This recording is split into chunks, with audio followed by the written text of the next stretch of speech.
이제는 5단원 특수상대성 이론 이제 홀수법 문제 한번 풀어보도록 합시다. 일단 특상에 들어가기 앞서서 우리가 특상 문제를 보면 알겠지만은 딱 형태가 거의 비슷하다, 그렇죠? 어떻게?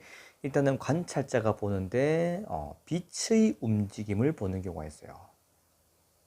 즉 빛의 운동을 다루는 문제가 있고, 움직임이죠.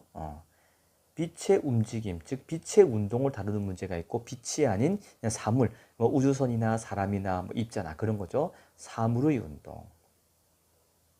자, 근데 요 빛 같은 경우는 또 보면은 빛이 어떤 광원에서 출발해 가지고 거울에 부딪히고 왕복하는 경우가 있고, 또 편도 운동하는 경우가 있습니다.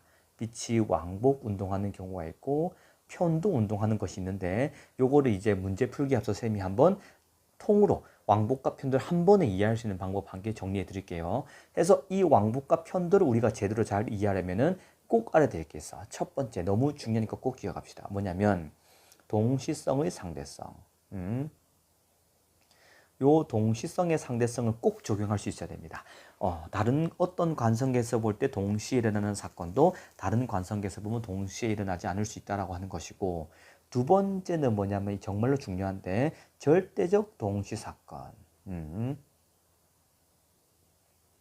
무슨 말이냐면 하나의 사건이란 말이죠. 이거는 사건이죠. 수업 시간에 계속 강조했습니다. 즉 어떤 관성계에서 보더라도 반드시 발생하는 그 하나의 사건, 하나의 위치, 하나의 시각으로 정의되는 사건입니다. 요거 두 개를 가지고 우리는 빛의 움직임, 즉 왕복 운동과 편도 운동 한 번에 이해할 수 있는 방법이 있습니다. 그걸 한번 정리할 거고, 그 다음에 이제 사물의 운동이 주어진다면 뭐 길이가 짧아지냐 길어지냐, 질량이 증가하냐, 시간이 천천히 가냐, 이제 그런 것들을 물어보는 거죠. 그래서 이건 다소 뭐 별로 크게 어렵진 않지만 요 빛의 움직임이 상당히 헷갈립니다. 한번 딱 정리하고 넘어갑시다. 한번 정리해 보도록 합시다. 자, 우리가 이거는 수업 중에도 했는데, 그리고 혹시나 이제 아직까지 제대로 이해가 되지 않는 친구들 위해서 한번 크게 한번 정리할 텐데, 요거 정리 한번 딱 하는 동안에 꼭 이해하시길 바랍니다. 자, 여기 우주선이 있습니다. 상대성이 일어날 때 우주선은 어디 가나 빠질 수가 없다, 그렇죠? 우주선에 비치기가 있는데 요 O를 광원이라고 하고, 요 광원 위에 거울 P가 있고, 요 광원 오른쪽으로 거울 Q가 있습니다. 오케이. 여기 안에는 누가 타고 있냐면 A가 타고 있어요. A가 지켜보고 있는데 요 우주선이 아주 빠른 속력으로 이제 움직이고 있습니다. 아주 빠른 속력으로 움직여 가지고 이렇게 갔다라고 생각합시다. 자, A가 볼 때는 이제 이렇게 가는데, 자, 이렇게 Q가 있고, 일단 그림부터 한번 그려볼게요, 한번. 이렇게 우리가 요 그림은 아마 수업 중에 기억나죠? 했던 거.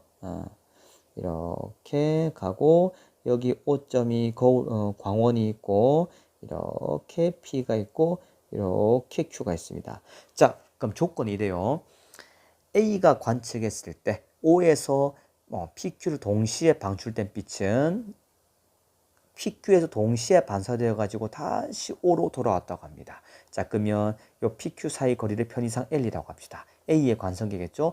A의 관성계에서 측정한 이 고유 길이가 L이라고 한다면 조건은 그렇습니다. A의 관성계에서 광원 O에서 PQ를 향해 빛이 동시에 방출, 그리고 거울 PQ에서 동시에 반사되어 광원 O에 동시 도달했습니다. 자, 여기서 정말 중요한 조건이 뭐냐면 O에서 PQ를 향해 동시 방출되었다가 동시에 도달했대요. 자, 빛이 동시에 방출되는 사건하고 PQ에서 반사되어 가지고 다시 O에 동시 도달하는 사건은 요걸 보고 우리 뭐라 불렀냐면 절대적 동시 사건이라 불렀습니다. 맞죠? 절대적 동시 사건. 자, 요 꼭 기억하셔야 됩니다. 하나의 사건이죠. 자, 이렇게 상대적으로 운동하는, 즉 동시성의 상대성에서는 요 절대적 동시사건을 찾아내는 것이 핵심이고, 그거를 가지고 많이 해석을 해야 돼요. 이제 요 운동 상황을 바깥에서 보는 B가 있습니다. B가 볼 때 과연 운동, 이 빛의 움직임이 어떻게 될 거라는 것을 우리 하나씩 하나씩 따져봐야 되는데, 한번 보도록 합시다. 자, B가 보면, 자, A가 봤을 때는 O에서 P로 가는 빛과 O에서 Q로 가는 빛이 각각 위 오른쪽으로 움직일 텐데 얘를 이제 우리가 같이 표를 한번 정리합시다. 표로 정리하는 과정이 참으로 중요합니다. 이 데이터를 보면서 이렇게 움직이구나. 이렇기 때문에 우리가 이제 지금까지 이렇게 배워왔구나. 그리고 이렇게 본다면 편도 운동과 왕복 운동을 한 번만에 한 번 통으로 이해할 수 있구나. 이제 그걸 한번 정리할 건데 여러분 꼭 이해하시길 바랍니다. 자, 지금 상황이 있다. 그렇죠?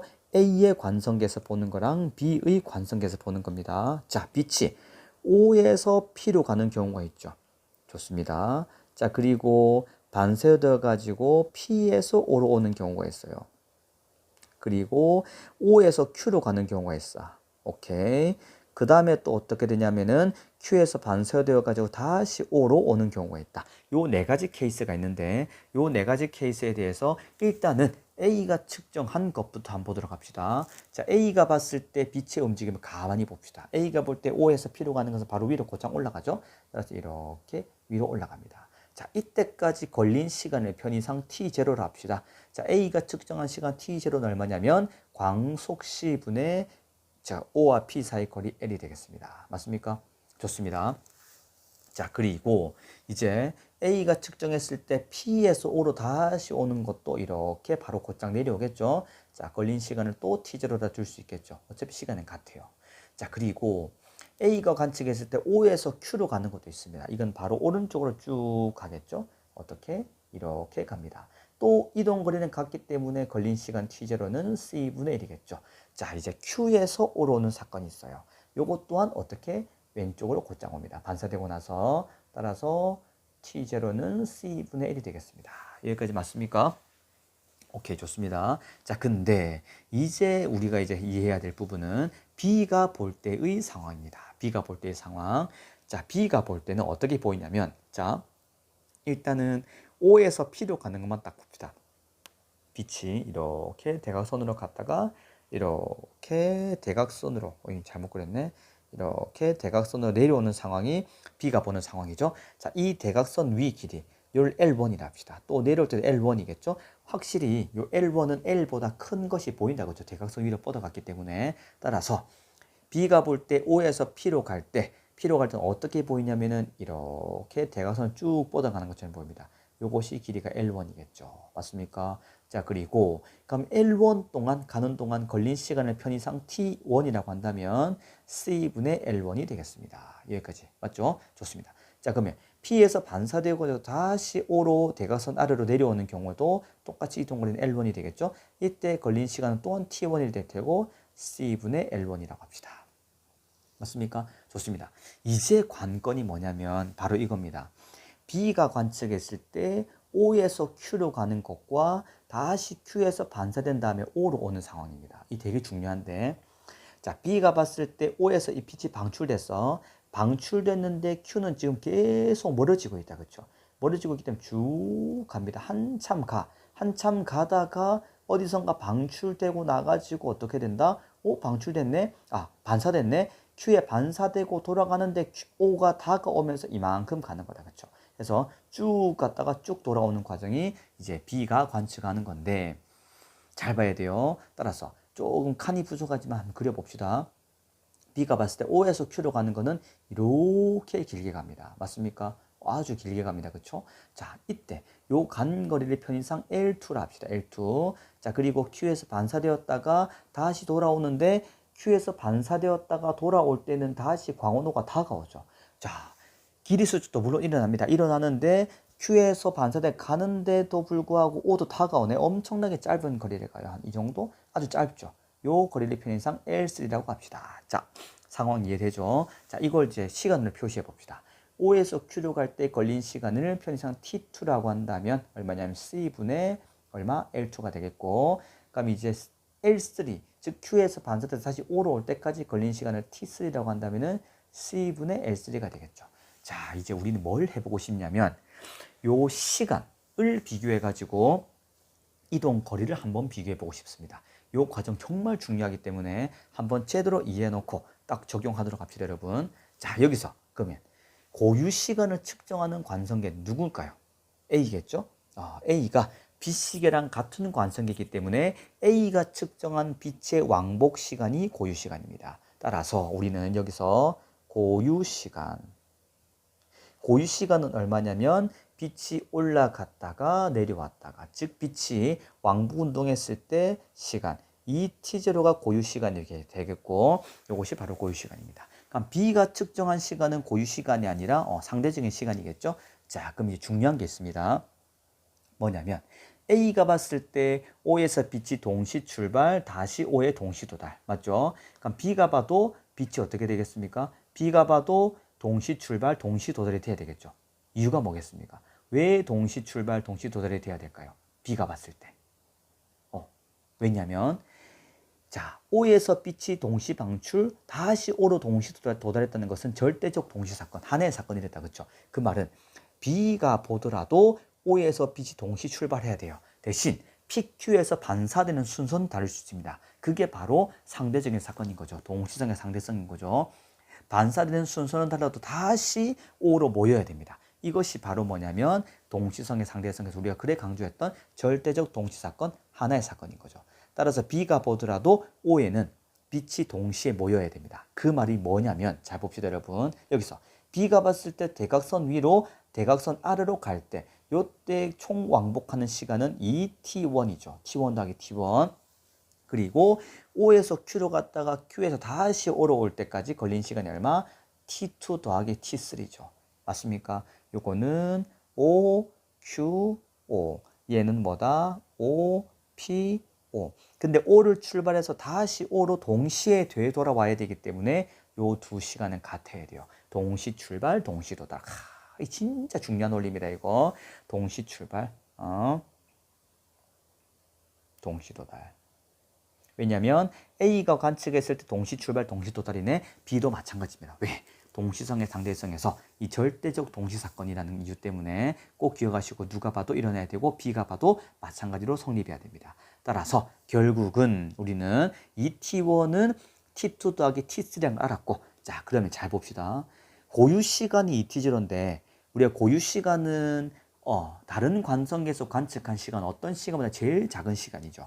그렇기 때문에 고유 시간 ET0, 좀 편하게 적을까요? T0 플러스 T0. 요 고유 시간은 작을 수밖에 없습니다. 뭐보다? B가 측정한 빛이 이동한 시간보다, 대각선이기 때문에. 따라서 T1 플러스 T1 일부러 나눠 적었습니다. 이유가 있어요. 오케이. 그럼 이거는 뭐하고 똑같다? T2 플러스 T3하고 똑같다. 맞습니까? 얘는 고유 시간. 맞습니까? 얘는 B가 측정한 시간이고, 같을 수 있는 근거는 뭐냐? 바로 이거죠. 절대적 동시 사건, 하나의 사건이기 때문에. 즉 이거는 동시 출발, 동시 도달. 꼭 이해하시고, 자, 그러면 이제 우리가 조금 대소관계를 한번 이해해 보도록 합시다. 되게 중요해요, 지금. 자, 그러면 이동 거리를 보게 되면 L1이 길겠습니까? L3가 길겠습니까? 잘 생각해 봅시다. 지금 L2가 긴지 L1이 긴지 애매하다, 그쵸? L1은 대각선 위이고 L2는 이렇게 멀리 가긴 했는데 뭔가 먼 긴 것 같기도 하고 비슷한 것 같기도 하고 애매하죠. 근데 확실히 짧은 게 있습니다. 뭐냐면 바로 L3입니다. L3는 Q에서 반사되었다가 O로 돌아오는데 Q에서 O로 돌아가는 과정에서 O로 다가와요. 그러니까 훨씬 거리가 짧죠. 따라서 확실히 L3가 L1보다 짧기 때문에 T3가 T1보다 작습니다. 오케이. 이해되겠습니까? 요 T3가 뭐보다 작다? T1보다 작아요. 자, T3가 T1보다 작습니다. 그 말은 뭐냐면, 잘 생각해야 돼요, 여러분. T3가 T1보다 작다는 것은 결국은 뭐를 의미하냐면 T2가 T1보다 크다는 거죠. 요 두 값은 같은데 하나가 요 있는 값보다 작아. 그럼 요 하나는 얘보다 크다겠죠. 그렇죠? 오케이, 좋습니다. 따라서 T2가 T1보다 크다라는 결과가 나오네. 맞습니까? 그럼 여기서 우리는 생각할 수가 있습니다. 요 시간 T0, T1, T2, T3 중에 제일 큰 거는 뭐냐면 요 대각선 위로 가는 시간도 아니고 Q가 멀어지면서 가는 쭉 가는 요 시간. T2가 제일 큰 거죠. 따라서 T2가 제일 크다. 맞습니까? 오케이. T2 다음에 큰 게 뭐냐면 요 대각선 위로 뻗어간 T1의 시간이 더 크겠다. 그렇죠? 맞습니까? 자, 그럼 이제 뭐가 남았냐면 T0랑 T1이 남았습니다. 요거가 되게 중요한데, T0가 아니고 T0랑 T3가 남았죠. T3가 작다고 했으니 자, T0는 뭐냐면 O에서 Q로 갔다가 Q에서 그냥 O로 바로 곧장 가는 거죠. 근데 T3는 Q에서 O로 가는데 O가 다가왔기 때문에 다가오기도 하고 길이도 수축됩니다. 따라서 T3가 T0보다 작을 수밖에 없어요. 따라서 T0가 그 다음이고 T3가 가장 작죠. 요 시간의 대소관계를 여러분이 잘 이해한다면 왕복 운동뿐 아니라 편도 운동에서도 어느 빛이 누가 더 많이 간 걸로 측정하는지 충분히 쉽게 찾아낼 수 있습니다. 한 방에 이해할 수 있는 거기 때문에 꼭 기억하시고 따라서 정리를 하자면 T2는 뭐냐면은 빛이 움직이는데 요 광원이 빛이 움직이는 수평방에 따라 같이 쭉 멀어진 경우 그 다음에 T1은 뭐냐면 대각선 위로 멀어진 경우 이게 제작죠. 그렇죠? 그 다음에는 T0는 이제 수직 방향이나 수평 방향 즉 고유 시간이 측정한 것. 그 다음에 T3는 이제 Q에서 반사되었다가 O로 다시 돌아가는 것. 요 관계 꼭 잘 기억하시고 잘 적용해야 되겠습니다.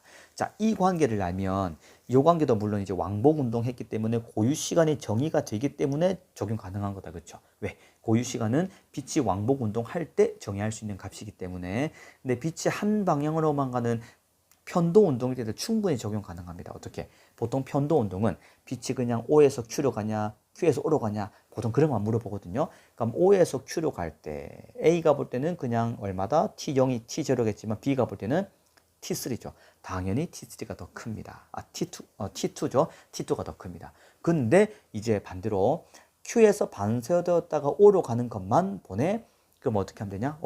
A가 볼 때는 그냥 고유 시간의 절반 T0겠지만 이제 B가 보게 되면은 O가 다가오기 때문에 훨씬 작은 거리겠죠. 이렇게 보면 훨씬 수월합니다. 그래서 꼭 기억하시고 따라서 이 시간 관계들 요거 잘 기억하시고 우리는 빛의 왕복 운동이든 편도 운동이든 충분히 적용할 수 있기 때문에 꼭 이해하도록 합시다. 알겠습니까, 여러분? 오케이, 좋습니다. 자, 그럼 여기서 하나 잘 생각해 봅시다. 뭘 또 강조해 보고 싶냐면 여기서 보면 T2는 지금 O에서부터 Q가 멀어지면서 빛이 방출되는데 Q가 도망가면서 빛이 이동한 거리가 T2잖아요. 그렇죠? 근데 얘가 T0, 즉 그냥 O에서 Q로 간 것보다 얘가 더 크다네요. 그리고 O에서 P로 가는데 대각선 위로 간 것보다 얘가 더 크답니다. 길이 수축도 일어날 건데 큰 이유가 뭐냐면 길이 수축의 효과보다 이 Q가 아주 빠른 속력으로 도망가면서 빛이 가는 게 훨씬 길다는 소리죠. 그래서 굳이 길이 수축을 이제 생각하지 않아도 여기서 시간 차이가 압도적으로 크기 때문에 훨씬 많은 거리를 가기 때문에 길이 수축을 덮어버립니다. 해서 요 관계 꼭 기억하시고 무조건 필수. 요거 가지고 이제 해석을 할 건데 자 1번부터 한번 보도록 합시다. 자, 그림은 특수상대성 이론에 대해서 학생 ABC가 대화하는 모습이다. 옳은 것을 고르라. q A. 모든 관성계에서는 물리법칙이 동일하게 성립한다. 맞는 말이죠. 이것은 이제 아인슈타인의 특수상대성 이론에서 가정 중에 하나죠. 그렇죠? 오케이, A 맞습니다. B. 모든 관성계에서 진공속을 진행하는 빛의 속력은 일정하다. 맞죠? 자, 빛의 속력은 광속 불변의 법칙인데 그게 진공에서 성립합니다. 실제로 매질 속에 들어가게 되면 속력이 바뀌죠. 그럼 파동에서 배웁니다. B도 맞네. C. 물체의 속력이 클수록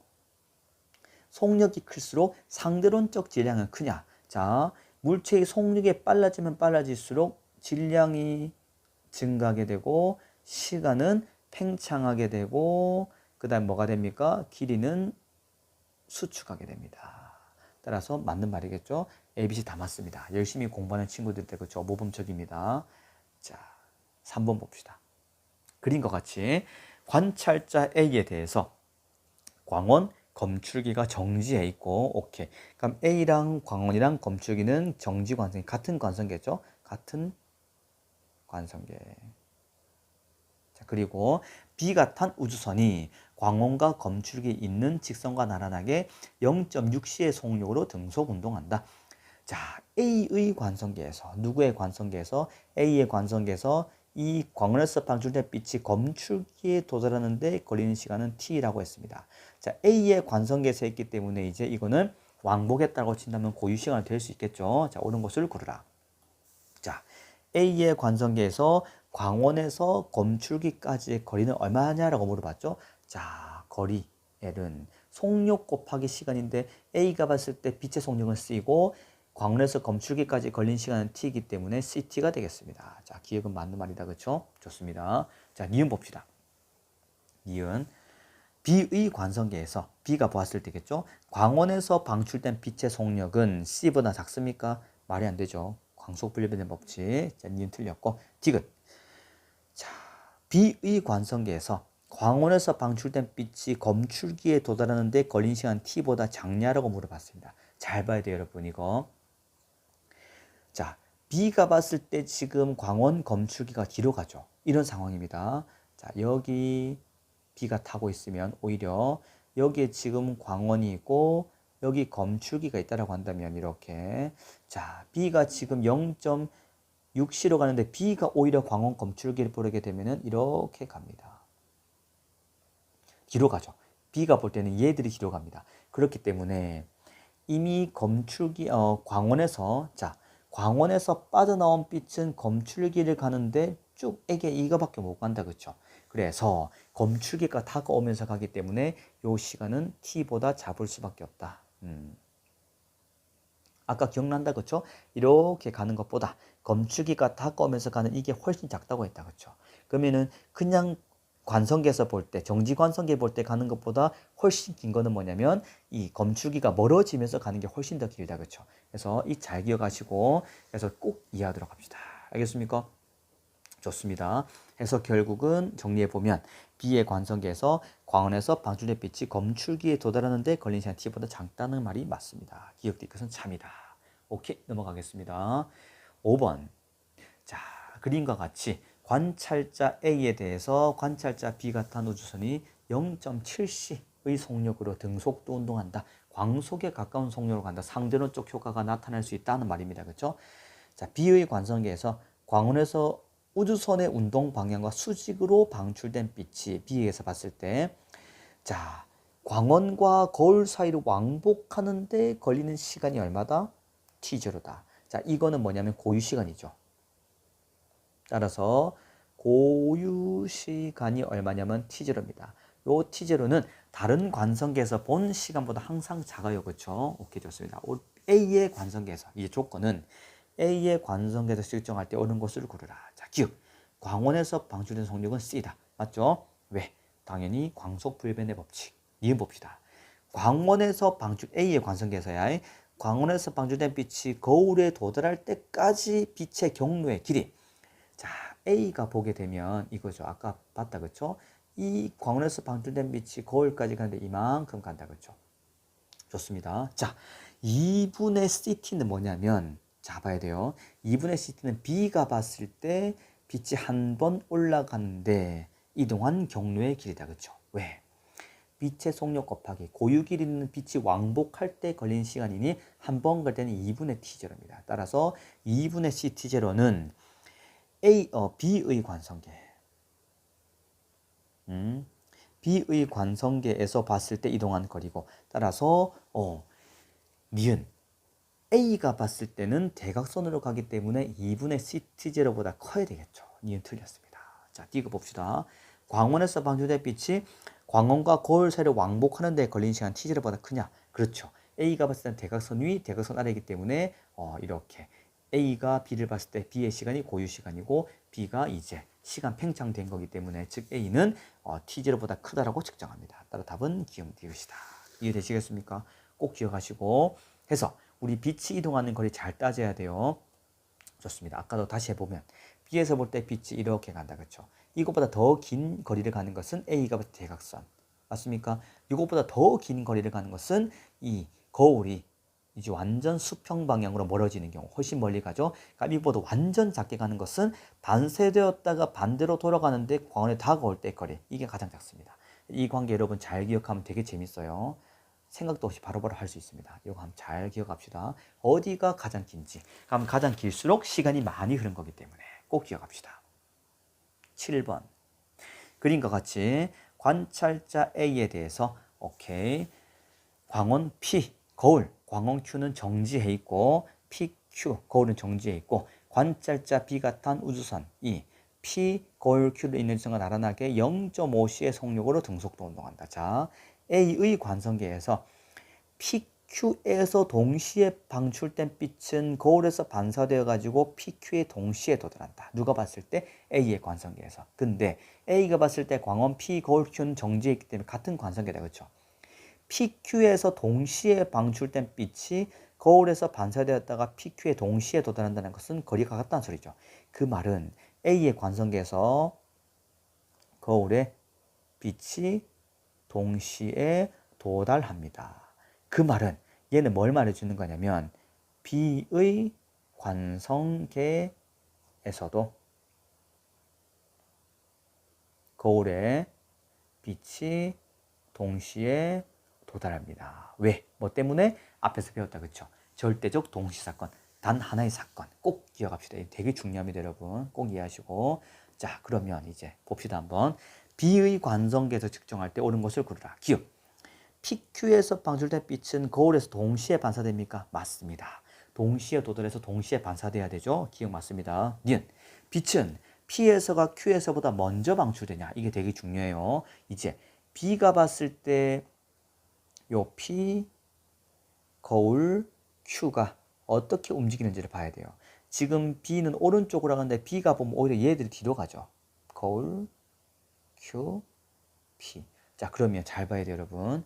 자, 거울에 동시에 PQ에서 빛이 방출돼 가지고 거울에 동시에 도달해야 돼요. 근데 Q에서 방출된 빛은 이만큼 와야 되고 P에서 방출된 빛은 거울이 다가오니까 이만큼 간다. 그렇죠? 그럼 결국은 더 많은 거리를 가야 되는 빛이 먼저 도달해야 됩니다. 따라서 Q에서 먼저 빛이 방출돼야 되겠죠. 빛은 P에서가 Q에서보다 먼저 방출되는 게 아니라 Q에서 먼저 방출됩니다. 이해되시겠습니까? 꼭 기억하시고. 디귿. 거울에서 반사된 빛은 동시에 반사되겠죠. 동시에 반사된 빛은 PQ에 동시에 도달하냐라고 물어봤습니다. 자, 봅시다. 이제 반사가 되었어. 반사가 되고 난 다음에 또 B가 보게 되면 어떻게 가냐면 이렇게 있겠죠?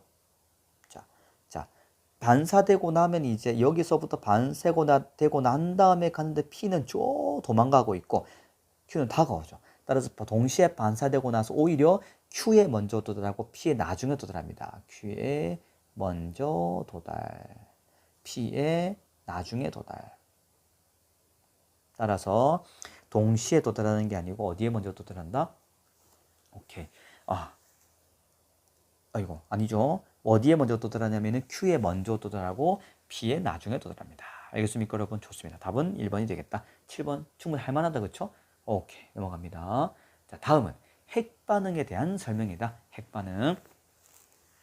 자, 핵반응 전과 후 입자들의 전하량과 질량수는 보존되지만 양성자다. 그렇죠? 질량수는 보존되지만은 입자들의 질량의 합, 질량수는 보존되지만 질량의 합은 보존되지 않습니다. 그래서 핵반응에서 반응 전과 후 입자들의 질량의 합을 각각 M1, M2라고 한다면 발생하는 에너지는 질량 결손만큼 발생합니다. 그렇죠? 자, 기억 봅시다.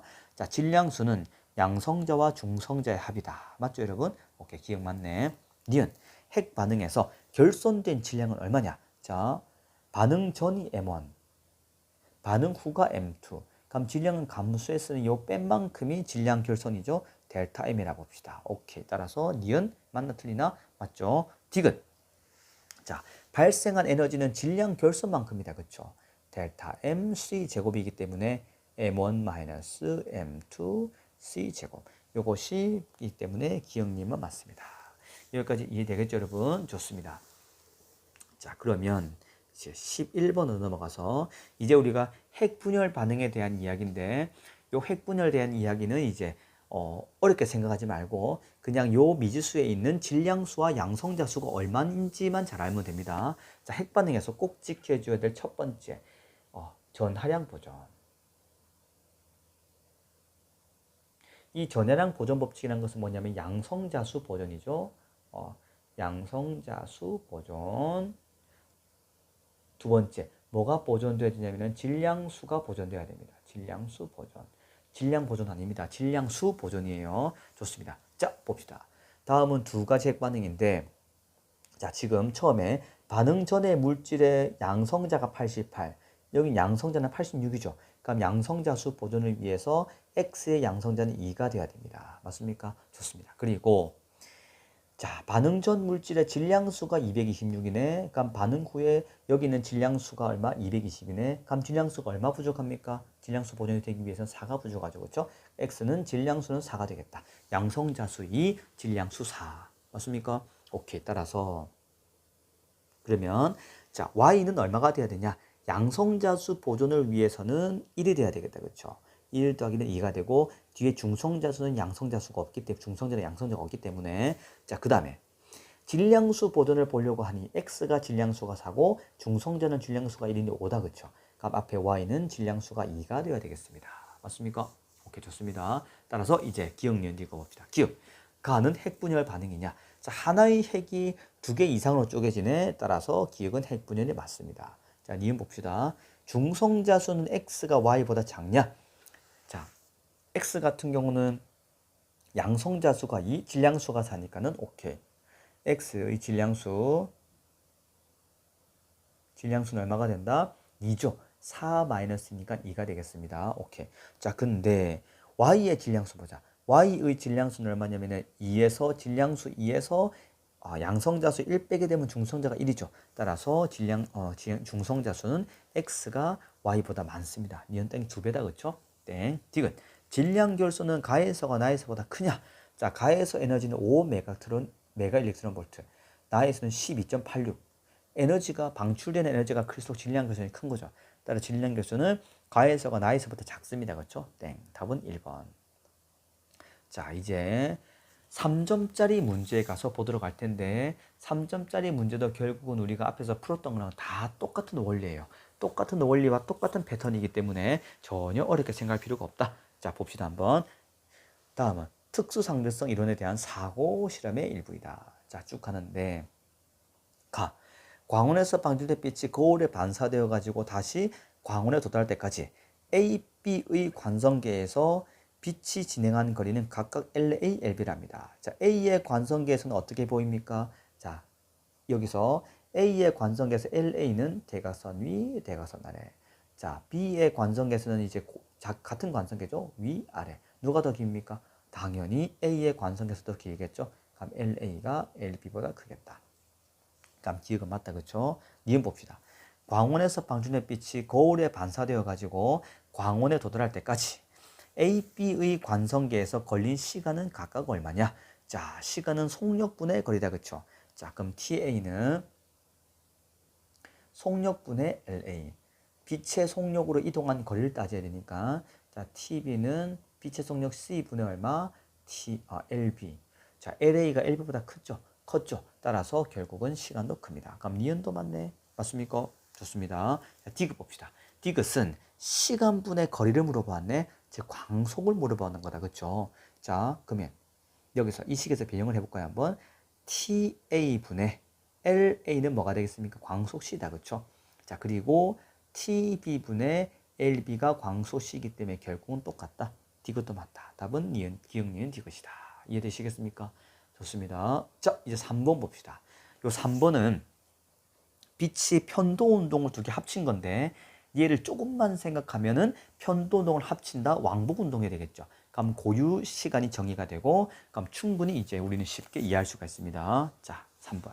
그림은 관찰자 A에 대해서 관찰자 B가 탄 우주선이 광속에 가까운 속력으로 등속도 운동을 하는데 우주선의 운동 방향은 광원 P에서 골 X에 있는 직선 이쪽으로 간다. 그렇죠?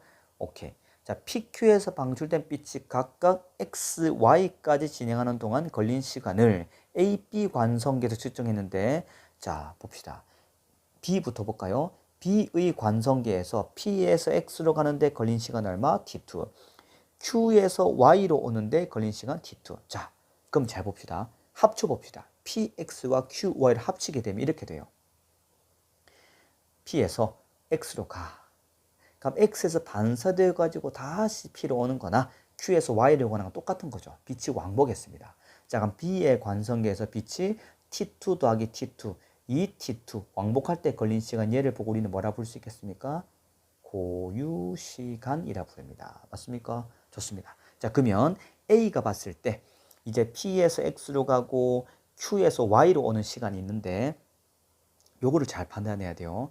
자, 이제 A가 볼 때는 당연히 B가 측정한 고유 시간보다 훨씬 더 많은 시간이 걸릴 것입니다. 왜? 다른 관성계이기 때문에. 맞습니까? 좋습니다. 그럼 A가 보게 되면 어떻게 보이냐? 잘 보시죠, 여러분. A가 볼 때 P에서 X로 갈 때는 우선이 멀어지고 있죠. 그럼 P에서 X로 갈 때는 A가 볼 때는 P에서 X로 갈 때 X가 멀어지니까 이만큼 갈 겁니다. 맞죠? 그래서 이만큼 갑니다. 자, P에서 출발했는데 X가 멀어지니까 Q에서 Y로 올 때는 Q에서 Y로 오는데 Y가 이렇게 다가가는 상황이기 때문에 이거밖에 안 와요. 맞습니까? 따라서 A의 관성에서 P에서 X까지 걸린 시간을 T1이라고 한다면 Q에서 Y까지는 이게 기억이죠. 맞습니까? 오케이. 따라서 T1은 당연히 기억보다 크다. 아까 우리 증명했던 거랑 같은 상황이네. 그렇죠? 좋습니다. 니은 T1 더하기 기억이 이 T2보다 크냐라고 물어봤습니다. 이제가 정말 중요해요. 뭐냐면 우리가 방금 봤지만은 P에서 X로 갔다가 X에서 Q로 오는 거나 그리고 P에서 X에서 Q에서 Y로 가는 건 합친 건 똑같다고 했다. 그렇죠? 자, 그럼 우리는 조금만 더 생각해서 PXXQ, 즉 P에서 동시 출발 다시 P로 되돌아오는 게 동시 도달했다라고 한다면 A에서도 B쯤 P에서 X로 출발했다가 X에서 다시 P로 오는 것까지 동시 출발, 동시 도달이 돼야 되겠죠. 맞습니까? 따라서 A가 봤을 때 빛이 왕복할 때 걸린 시간 T1 플러스 기억이 고유 시간인 이 T2보다 무조건 커야 됩니다. 왜? B가 봤을 때는 왕복 시간, 고유 시간. A가 볼 때는 고유 시간이 아니고 상대적인 시간이죠. A 것보다 고유 시간보다 무조건 큽니다. 자, 니은도 맞네. 맞습니까? 오케이, 꼭 기억하시고. 자, 디귿. A의 관성계에서 A가 보았을 때 P에서 X까지 길이는 Q에서 Y까지 길이보다 작냐? 자, A가 봤을 때 요 물리적 길이는 둘 다 수축하죠. 똑같습니다. 똑같은 길이만큼 수축합니다. 디귿 땡. 자, 답은 니은 디귿이 되겠습니다. 기억 니은이 되겠습니다. 자, 여기까지 이해가 되겠죠, 여러분? 해서 PX, QY 각각 사건으로 봐도 좋지만 PX로 갔다가 XP로 가는 왕복 사건으로 본다면 훨씬 수월해집니다. 왜? 고유 시간이 정의가 되고 그러면 이제 A가 봤을 때도 빛이 움직인 거리는 P에서 X 맞죠? 그 다음에 Q에서 Y 바로 정의가 되기 때문에 이렇게 판단할 수가 있다. 아까 앞에서 정리한 그 맥락과 똑같은 거다. 그렇죠? 오케이. 자, 넘어가겠습니다. 자, 5번. 자, 그림과 같이 관찰자 A의 관성계에서 PQ가 점 O로부터 같은 거리만큼 떨어져 있다. 자, A가 봤을 때 PQ가 O로부터 같은 거리만큼 떨어져 있답니다. 자, PQ에서 각각 생성된 입자 BC가 A에 대해서 각각 0.8C, 0.7C의 속력으로 등속도 운동한다. 쭉 가는데, 자, 얘들이 O에서 동시에 소멸한답니다. 되게 신기하다, 그렇죠? A의 관성계에서 BC의 운동 방향가 플러스 X 플러스 Y고 O에서 동시에 소멸한다. 옳은 것을 고르라. 자, 기억 봅시다. A의 관성계에서 누가 봤을 때 A가 봤을 때 자, P가 P에서 O까지 이동하는 데 걸리는 시간은 C가 Q에서 O까지 이동하는 데 걸리는 시간보다 큽니까? 어떻게 됩니까, 여러분? 자, P는 지금 0.8C로 가고 있다. 그렇죠? 0.8C의 속력으로 가고 있고 그리고 C는 0.7C의 속력으로 갑니다. 자, 그러면 A의 관성계에서 B가 P에서 O까지 이동하는 데 걸린 시간이겠죠? 자, 그럼 여기서 요 아까 보니까는 점 PQ가 O로부터 같은 거리만큼 떨어져 했기 때문에 요 거리를 L이라고 둔다면 자, 시간은 속력분의 거리다. 그렇죠? 자, 그럼 B가 P에서 O까지 이동하는 데 걸린 시간이 있겠죠? 오케이. 얼마가 되겠습니까? 자, TB라고 둘까요? TB라고 둔다면 얼마가 되지? 0.8C분의 거리 L. 자, TA라고 둔다면 어떻게 되겠습니까?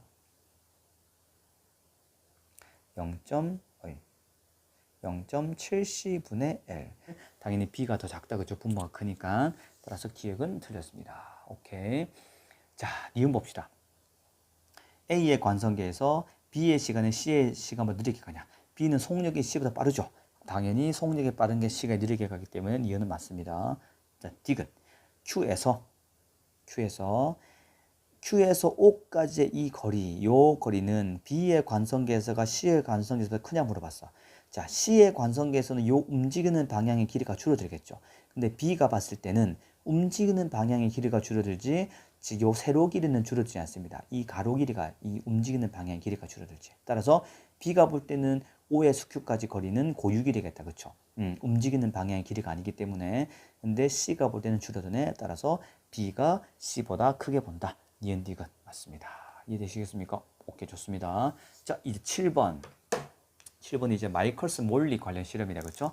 자, 그림과 같이 광원에서 방출된 빛의 일부는 반투명 거울 M에서 반사된 후 L만큼 진행해 가지고 거울 P에서 반사되고 빛의 일부는 M을 통과한 후 L만큼 진행해서 쭉 온다. 자, 광원에서 빛을 방출시키고 경로 1으로 갑니다.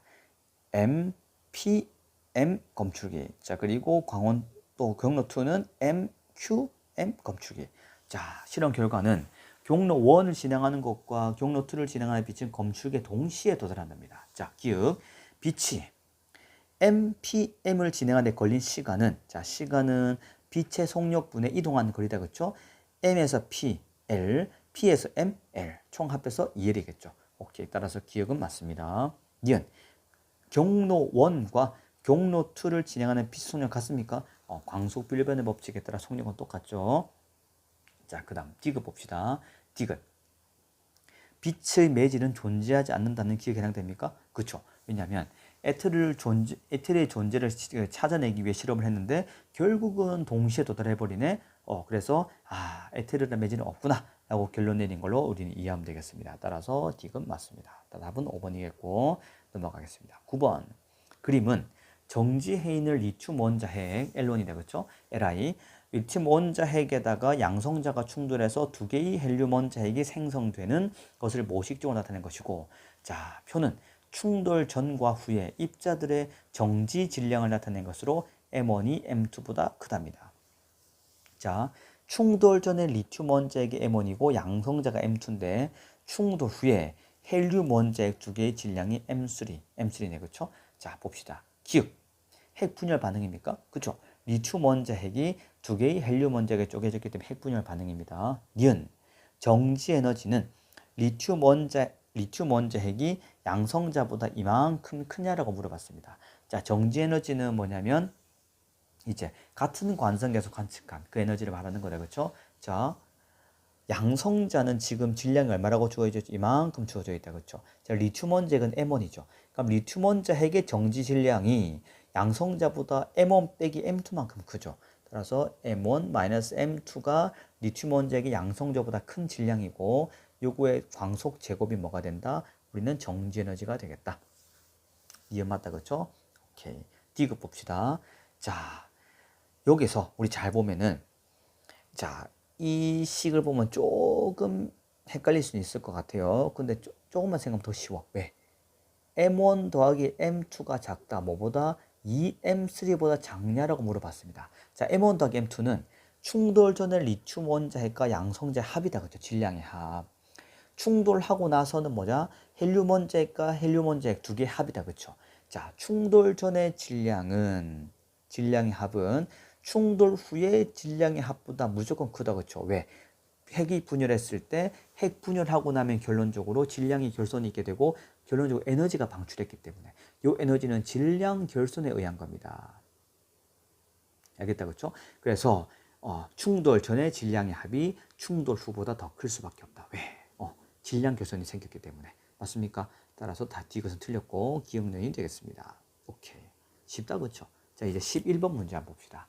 11번 문제도 이제 핵반응 문제인데 이제 핵반응에서 마지막 문제가 되겠네요. 자, 기억.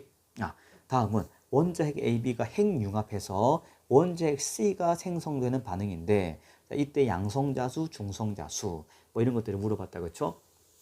한번 보도록 합시다. 자, A는 양성자수는 1인데, 자, 좀 크게 적어볼까요? 플러스 B. 자, 질량 결손이 생겼다는 거 말해주는 거죠.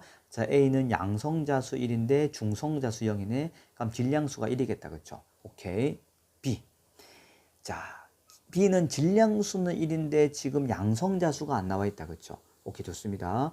자, 그리고 C 보면 뭐가 나와 있냐면, 자, 이건 기억에다 둘까요? 자, C는 지금 양성자수는 2인데 중성자수가 니은이네. 그럼 질량수는 기억 2 플러스 니은이 되겠다. 그렇죠? 좋습니다. 자, 그럼 우리 배웠다시피 뭐냐면 핵반응이 일어날 때 전해량 보존과 질량수 보존이 일어난다. 그렇죠? 그렇기 때문에 결국은 여기서 기억은 얼마가 되겠습니까? 기억은 당연히 1이겠다. 그렇죠? 왜? 기억이 1이 돼야지만 양성자수 보존이 일어날 수 있겠죠. 좋습니다. 자, 그 다음 자, 이제 니은을 보게 되면, 자, 니은은 중성자수인데, 자, 원자의 C 같은 경우는 지금 중성자수가 얼마인지를 물어봤다. 그렇죠? 자, 지금 우리가 질량수 보존도 있었고 양성자수 보존도 있었다. 그렇죠? 자, 그럼 B 같은 경우에는 양성자수가 1이었고 중성자수가 1이었기 때문에 질량수는 여기 2겠죠. 그렇죠? 오이, 맞았네. 오케이. 질량수가 2입니다. 그렇죠? 질량수가 2야. 오케이. 자, A는 양성자수 1, 중성자수 0, 질량수 1. B 같은 경우는 양성자수는 1인데 중성자수가 1이기 때문에 질량수는 2. 따라서 C는 지금 양성자수가 2고 이제 위를 봐야 돼. 자, 이때 질량수 보존에 따라서 1 더하기 2가 3이기 때문에 요거 3이 돼야 돼요. 따라서 니은도 얼마가 되겠습니까? 1이 되겠습니다. 기억도 1. 기억 봅시다. 기억과 니은은 같냐? 맞죠? 니은. A와 B는 동위 원소냐? 자, A는 지금 양성자수 1, 질량수 1. B 같은 경우는 양성자수 1, 질량수 2. 그 말은 A는 중성자는 얼마? 0이다. 그렇죠? B는 중성자가 얼마죠? 1이죠. 즉 양성자수는 같으나 중성자수가 다른 원소를 보고 우리는 동위원소라 부르죠. 따라서 맞습니다. 오케이. D가 봅시다. 핵 반응에서 방출되는 에너지는 뭐냐? 방출되는 에너지는 질량 결손만큼 방출되죠. 자, 반응하기 전에 총 질량의 합이 M1 더하기 M2. 근데 반응하고 나서 질량 빼자. 요 뺀 만큼에다가 광속 제곱 곱한 게 질량 결손이죠. 요 질량 결손만큼 에너지가 방출하게 됩니다. 따라서 이것은 맞는 말이다. 그죠? 따라서 답은 5번이 되겠습니다. 그래서 우리가 이렇게 정의를 했는데 지금 했던 거 가만히 보면 상대성 이론과 핵반응까지 다뤘고 요 문제들을 풀면서 모르는 거는 계속 고민해 보시고 이제 궁금한 거나 질문인 거 답변 달아주시고 댓글 달아주시고 혹시나 잘 모르겠으면 직접 교무실에 찾아와서 질문해 주셨습니다. 알겠습니까? 자, 고생했고 여기까지입니다.